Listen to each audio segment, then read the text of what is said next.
If your goal is to propagate a message that's, let's say, just slightly to one side of the absolute truth, you can either stand up in front of a microphone and flat out lie, which is the preferred route of some well-known political figures, or you can employ a much more subtle set of tactics.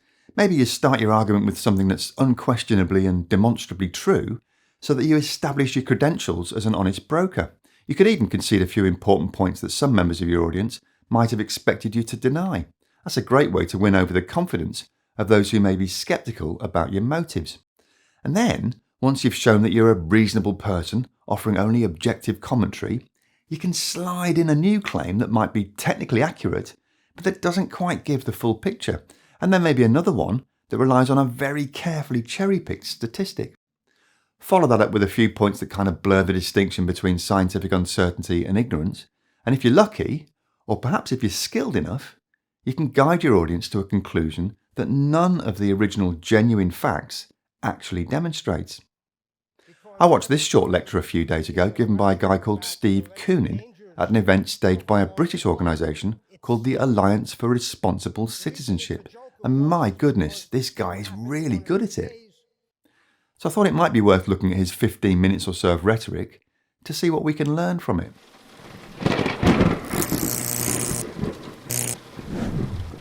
Hello, and welcome to Just Have a Think. You may know Steve Koonin. Back in 2021, he published this book called Unsettled, in which he argues that the public has been seriously misled about what climate science actually says. Koonin has been, at various points in his 50-year career, the chief scientist at BP and Undersecretary for Science in the United States Department of Energy during the Obama administration. Let me start by telling you what I'm not going to do. I'm not going to tell you that the climate isn't changing. I'm also not going to tell you that humans aren't influencing the climate. We are.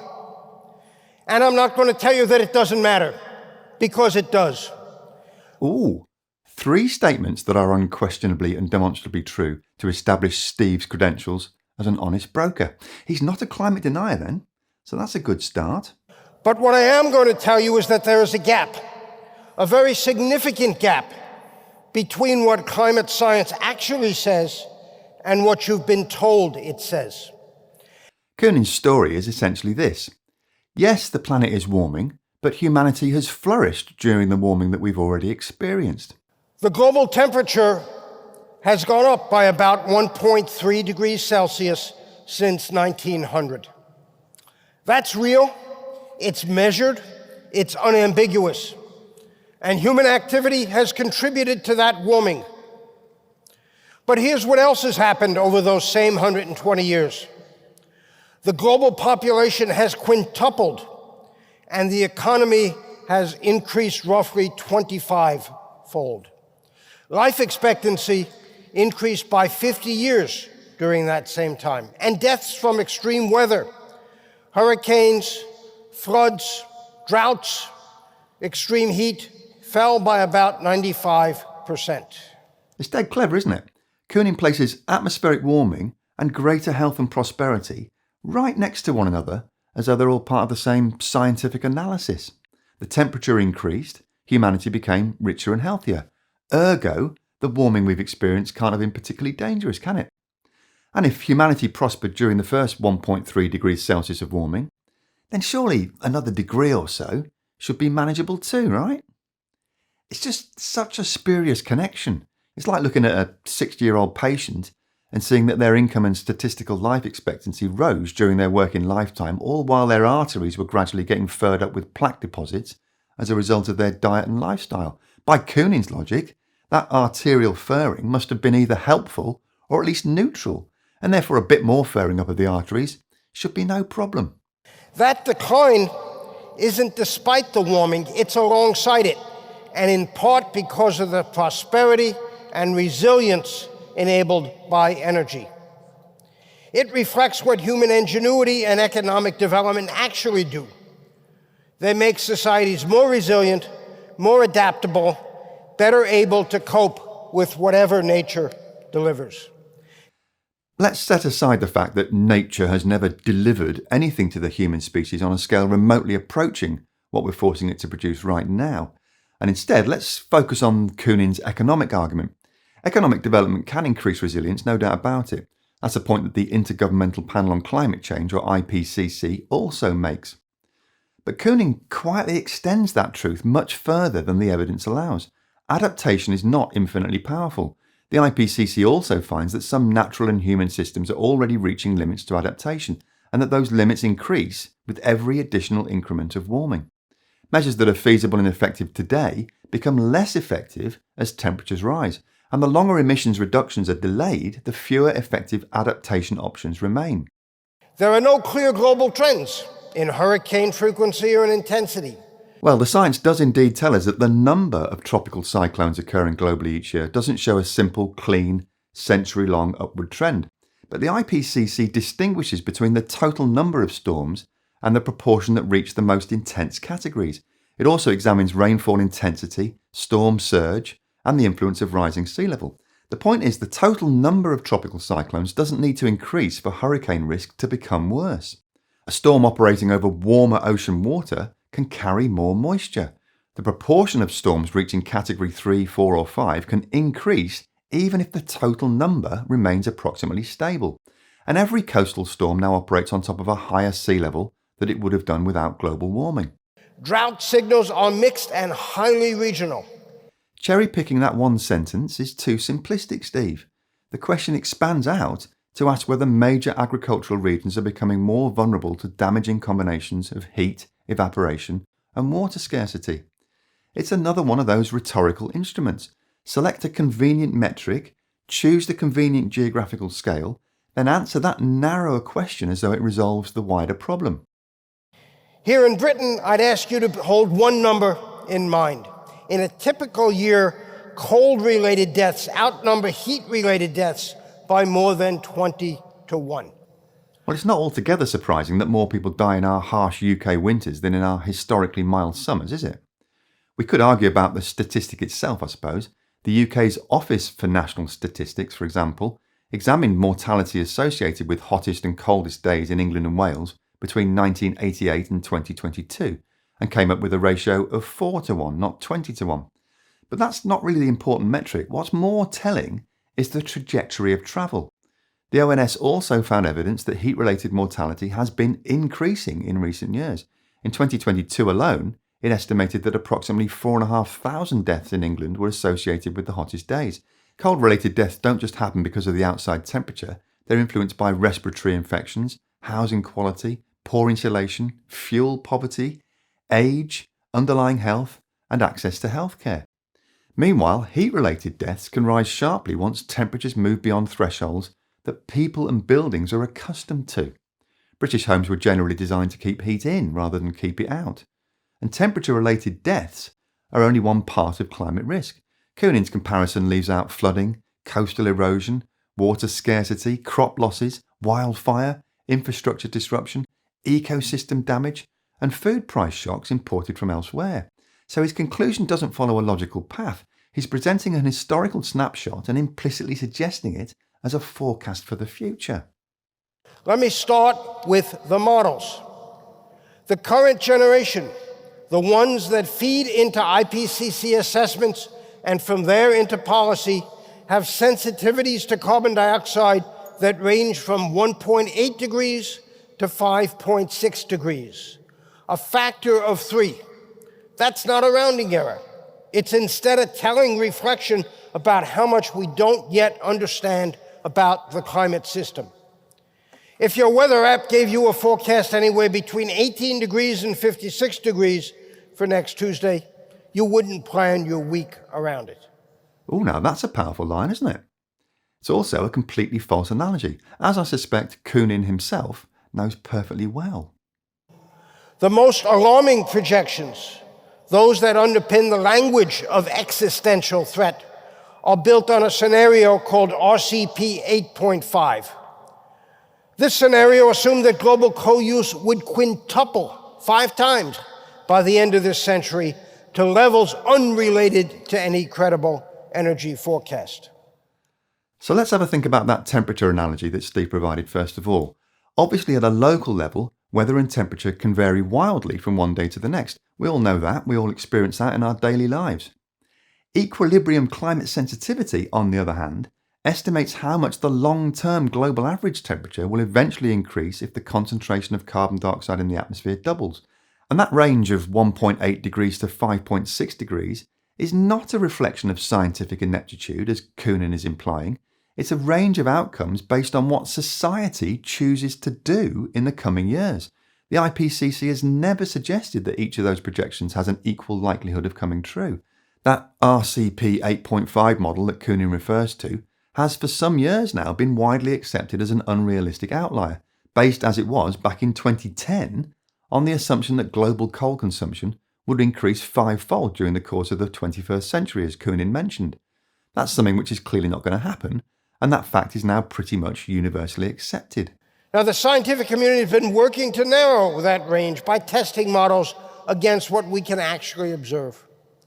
And what they found is that many of the most sensitive models, the ones projecting the greatest warming, produce temperatures that don't match the observations over the past century. They run too hot, and as a result, those models have been de-weighted, quietly and without the corrected headlines that should have followed. Well, at least the first part of that statement is largely true. Some of the new CMIP6 models did have unusually high climate sensitivity that produced excessive historical warming. Climate scientists identified the problem and didn't allow those models to dominate the IPCC's assessed projections. There's nothing sinister about that, though. Scientists developed new models, some of them produced implausible results, the discrepancy was identified, the results were tested against observations and other evidence, and the problematic models were given less weight. That's exactly what science is supposed to do. And there was nothing secretive about those corrections either, despite what Koonin claims. They were all openly discussed in the scientific literature and described in the IPCC report.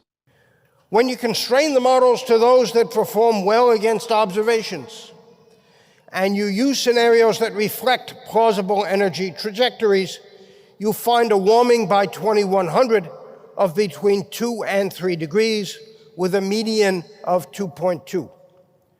Remember, we've already seen 1.3 degrees since 1900, during which time humanity has flourished like never before. There he goes again with his use of cherry-picked historical data to provide a wide brushstroke prediction for our future. First of all, the IPCC has never suggested that 2.2 degrees of warming would automatically and inevitably cause human extinction. Nor does it say that the entire planet will become uninhabitable this century. A generation has been told in schools, by governments, by institutions that they were raised to trust that they face an existential threat, that the planet may be uninhabitable in their lifetimes, that the future should be dreaded rather than treated as a possibility. He's right to say that young people shouldn't be told that they have no future, and it's probably fair to say that the word apocalypse is often used too casually. But again, Koonin's offering us a false choice here, isn't he? Go with his rhetoric for a nice pragmatic approach to adapting to a warmer world, or reject his rhetoric and your only other option is to accept an argument that says we're heading for unavoidable oblivion. As I pointed out when I reviewed Bill Gates' essay last year, though, there's a massive gap between, oh God, it's the end of the world, and don't worry, it's no problem, everything is fine. A world can remain technically habitable while becoming substantially more dangerous, unequal and unstable. Millions of people can lose homes, livelihoods, food security, or access to water without the human species becoming extinct. Entire ecosystems can be destroyed without every ecosystem disappearing. Low-lying countries can become unviable without every country being inundated. You get the idea. But Koonin tells us we've nothing particularly to worry about in terms of the economic impacts of a changing climate. Let me tell you about a number you almost certainly haven't seen in a newspaper. This is from the IPCC's own working group to report, the one that deals with impacts. It shows the estimated effect on the global GDP of some amount of warming. At 2.5 or 3 degrees of warming, the central estimate is a reduction of global GDP by 1 to 5%. That's a few percent of GDP spread across 80 years of economic growth in a world that will, on current trajectories, be dramatically richer than it is today.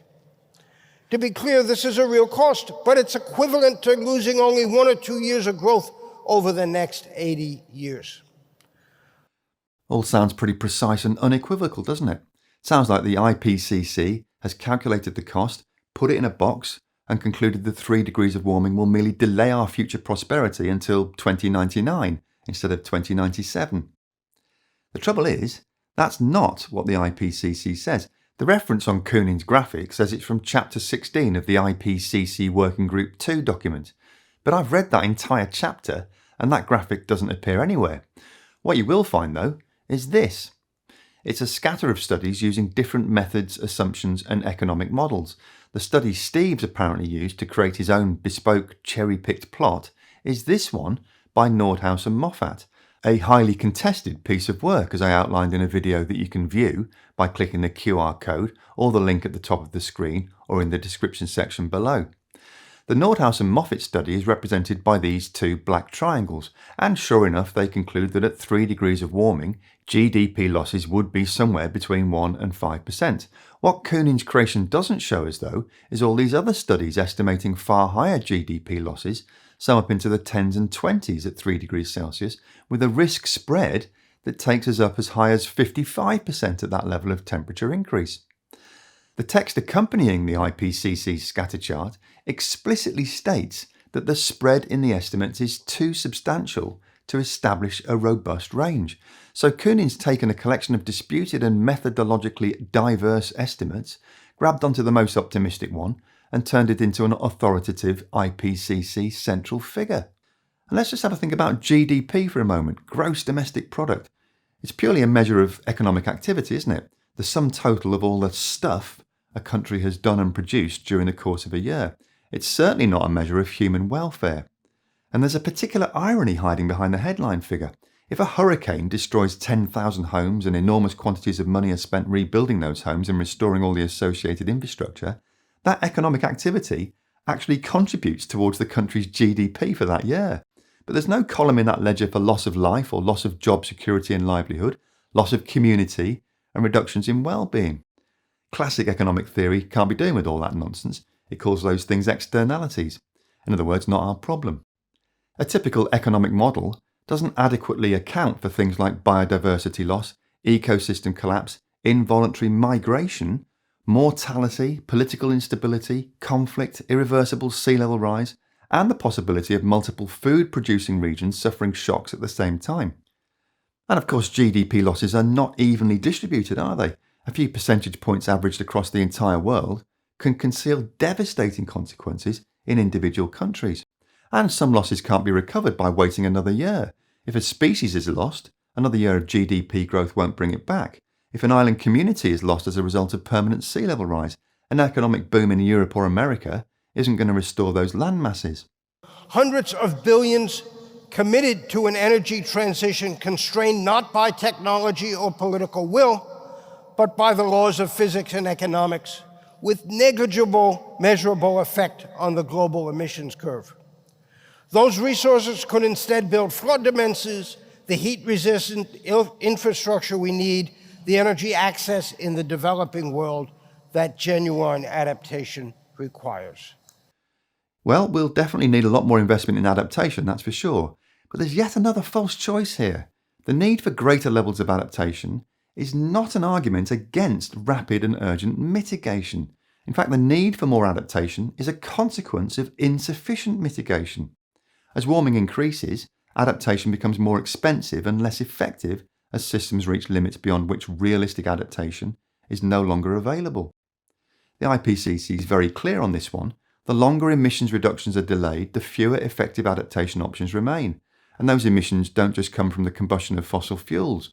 They also come in large part from our global agricultural system. A drought in one region may be manageable. Crop losses in several major exporting regions during the same year can trigger export controls, price spikes, and social unrest. A global economy can appear richer on paper while millions of people become unable to afford food. Fear without agency or hope can cause paralysis. Koonin's right about that.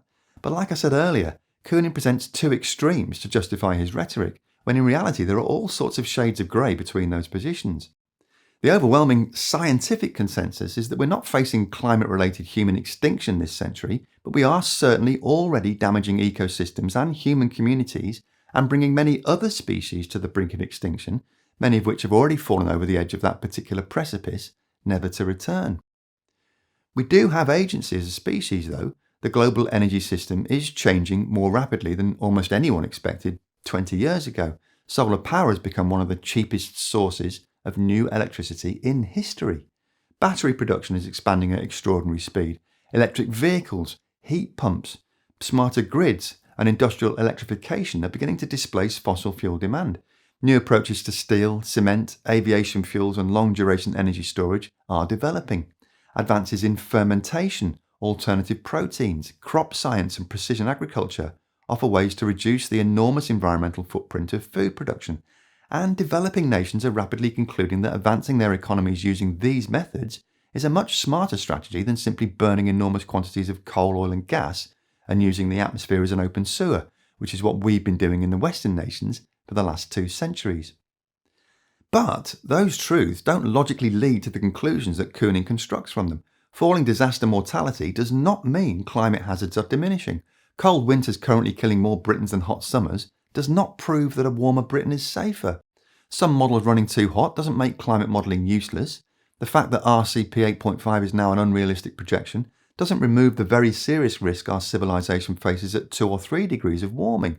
And humanity becoming wealthier during the first 1.3 degrees of warming doesn't prove that the next degree will be harmless.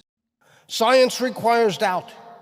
Policy requires honest trade-offs, and democracy requires accurate information. I agree. Doubt is crucial to robust scientific work, but doubt's not the same thing as assuming that uncertain outcomes will be benign. Honest trade-offs are part of all good policy decision-making, but those trade-offs can't be honest if the damages avoided by climate action are reduced to one simple measurement of a selected GDP number. Democracy does absolutely require accurate information. In this context, that does mean challenging exaggerated claims of certain apocalypse. But it also means calling out the more sophisticated arguments that use carefully selected truths to manufacture unjustified reassurance. The dangers of our warming climate are extremely serious. The future is not predetermined, and the technologies, knowledge, and human ingenuity needed to build a safer world are advancing faster than ever before. That's not a reason to stop fighting for rapid reductions in the combustion of fossil fuels and the complete rethinking of our global food systems, though. It's actually the strongest reason to act urgently while we still can. Leave your thoughts in the comment section below, and I'll do my best to read as many of them as time allows. But that's it for this week. A huge thank you to the amazing folks who support my work on a monthly basis over on the Patreon platform and enable me to keep ads and sponsorship messages out of your way. And thanks again if you've been keeping my brain ticking via Buy Me a Coffee or via PayPal or Super Thanks. All your support is absolutely indispensable and greatly appreciated, I can assure you. Do give us a like and subscribe if you want to see more content like this. And most important of all, thanks very much for watching. Have a great week, and remember to just have a think. See you next week.